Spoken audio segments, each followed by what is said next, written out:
I'm Boxun from Spotify, currently working as a data scientist. I've been with Spotify for 3.5 years in the past, where I've been doing mostly about understanding and modeling users' retention behavior. And before that, I was doing my PhD in computer science in Netherlands, Delft University of Technology, where I studied user behaviors in BitTorrent. So I would say, it's pretty simple. Just do it. I mean, data science is still a very new field. I mean, as you can see that everyone is talking about it, but there's no golden standard for doing it. And every company has different problems. Every company has different goals. And I think, of course, there are some common stuff, people can learn from other companies. But I would say the best way to start is just pick one small enough problem in a company, just try the most simple way, the basic method, and then you will see from there. You will immediately see something, then you can start doing incremental work over that. Well, so personally, I'm not really from the machine learning research field. So I do not do research in new machine learning algorithms, but I would say I'm more in the applied machine learning field. So we take all the state-of-the-art machine learning models and apply them to real-life problems in Spotify. And I would say my major takeaway, or what I learned in the past, is do not focus too much on the machine learning models. Even though we are doing applied machine learning model, but I would say do not focus too much on it if you're not doing research in that field.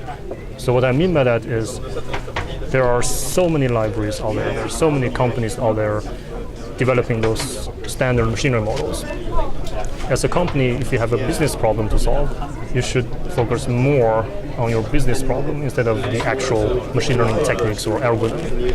And don't spend much time on the machine learning part, but do spend proper time in understanding your business problem and translating the business problem into a problem, where you can apply machine learning algorithm. And in that way, you actually get the most out of machine learning field.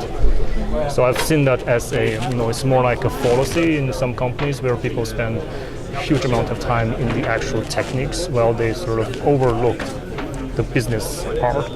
In my opinion, translating the business problem into a machine learning problem, that's the most valuable and interesting part, the most challenging part as well. Well, there are two parts. First part is about the basics. For example, basic math, basic linear algebra, basic statistics. And I would say that's rather easy. It's a very standard, way to learn. There are so many courses online. There are lots of good textbooks. People can choose, which one is better for them. And the next step is to, use those knowledge you learned from the textbook to, in data science. And I think a good starting point is Kaggle, so the online machine learning competition. But I would say, people don't need to win those competitions. Simply checking competitions out, see how the winning solutions work, and there are lots of things you can simply learn by observing what's happening there. And once you've done that, I would say you will be quite okay in terms of practical skills. And then you can go back to textbook again to catch up more like theoretical foundations.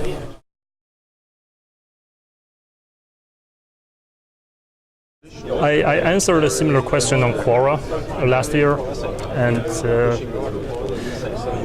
I still think my answer will hold. I think machine will take over slowly. As you can see, there are lots of manual tasks nowadays. Either you're doing data science or you're doing machine learning.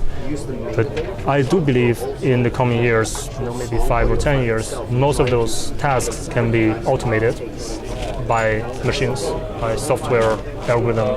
So as a data scientist or machine learning engineer or machine learning researcher, you don't have to do those things anymore. But what will be left is how would you translate a problem, for the machine, so that you can leverage the power from the machine. And then on the other end, how would you interpret the output of those smart machines so the business can use that? Because those two ends will still be like sort of human oriented. So we can't really say, well, maybe in the future, far future, we can say we let the machine make a decision for us. But I don't think that will happen in near future. So certainly the data science jobs will be shifted pretty much from like coding or more technical skills into more analytical and also more specialized field. For example, if you're like specialized in natural language processing, image processing, voice recognition, this kind of things.